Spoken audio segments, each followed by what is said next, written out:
धन निरंकार जी।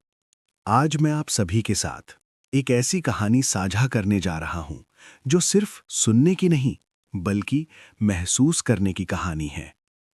कृपया इसे अंत तक सुनिए, क्योंकि हो सकता है इस कहानी में आपको अपना ही जीवन दिखाई दे जाए।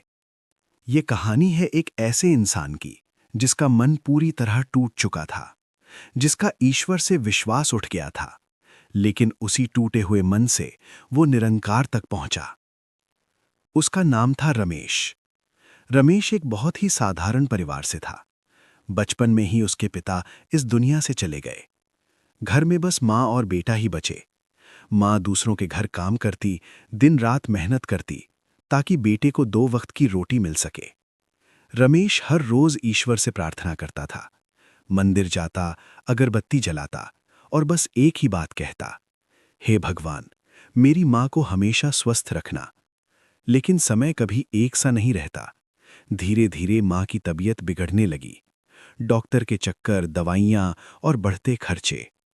एक दिन डॉक्टर ने साफ शब्दों में कहा, अगर दवाई आज नहीं मिली तो हालत बहुत गंभीर हो सकती है। रमेश की जेब में एक भी पैसा नहीं था। वो अस्पताल के बाहर सड़क किनारे बैठ गया। आंखों से आंसू बह रहे थे और दिल में एक ही सवाल था, अगर तू सच में भगवान है तो मेरी माँ को क्यों सजा दे रहा है।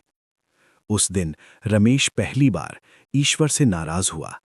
उसने मंदिर जाना बंद कर दिया, पूजा पाठ छोड़ दिया और कहने लगा, अगर भगवान होते तो मेरी माँ को इतना दर्द नहीं होता। कुछ ही समय बाद माँ भी इस दुनिया से चली गई। अब रमेश बिल्कुल अकेला था। न कोई अपना, न कोई सहारा, न कोई बात सुनने वाला। रातों को नींद नहीं आती, दिन में भूख नहीं लगती। वो लोगों को हंसते देखता और सोचता, क्या भगवान सिर्फ इन्हें ही खुश रखता है। एक दिन यूं ही चलते चलते वो एक सत्संग भवन के सामने आकर रुक गया। अंदर से आवाज आ रही थी, ईश्वर किसी मूर्ति में नहीं, ईश्वर निराकार है और हर इंसान के अंदर है। रमेश ठहर गया। ये बात उसने पहली बार सुनी थी। वो धीरे से अंदर बैठ गया। न कोई पूछताछ, न कोई रोक टोक। महात्मा जी कह रहे थे, ईश्वर से सवाल मत करो कि उसने तुमसे क्या छीना, ये समझो कि उसने तुम्हें क्या सिखाया। ये शब्द सीधे रमेश के दिल में उतर गए। सत्संग समाप्त हुआ, लोग शांति से बाहर जाने लगे। एक सेवक रमेश के पास आया और प्यार से बोला, भाई, यहां कोई मजबूरी से नहीं आता, यहां वही आता है जिसे निरंकार खुद बुलाता है। उस रात रमेश बहुत देर तक सोचता रहा, क्या सच में भगवान निराकार है? क्या सच में वो मेरे साथ था, तब भी जब मैं रो रहा था? कुछ दिनों बाद वो फिर सत्संग गया। इस बार उसने कुछ मांगा नहीं, कोई शिकायत नहीं की, बस मन ही मन कहा, अगर तू है तो मुझे सच्चाई दिखा दे।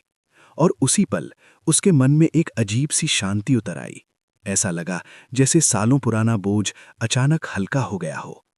धीरे धीरे रमेश सेवा में जुड़ गया। कभी लंगर में, कभी सफाई में, कभी किसी दुखी के पास बैठकर बस उसकी बात सुनने में। अब वो दूसरों के दुख को समझने लगा था। एक दिन किसी ने उससे पूछा, तुम्हें क्या मिला इस रास्ते पर चलकर? रमेश मुस्कुराया और बोला, मुझे खुद से मिलने का मौका मिला। आज रमेश के पास ज्यादा पैसा नहीं है, लेकिन मन में शिकायत भी नहीं है। आज वो जान चुका है, दुख हमें तोड़ने नहीं, हमें जोड़ने आते हैं। और जब इंसान पूरी तरह टूट जाता है, तभी निरंकार से सच्चा नाता जुड़ता है।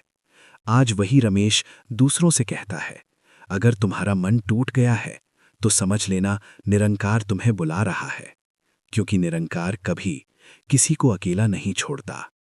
धन निरंकार जी। अगर ये कहानी आपके दिल तक पहुंची हो तो इसे उन लोगों तक जरूर पहुंचाइए जिनका मन आज दुखी है। शायद आपकी एक शेयर किसी को निरंकार से जोड़ दे।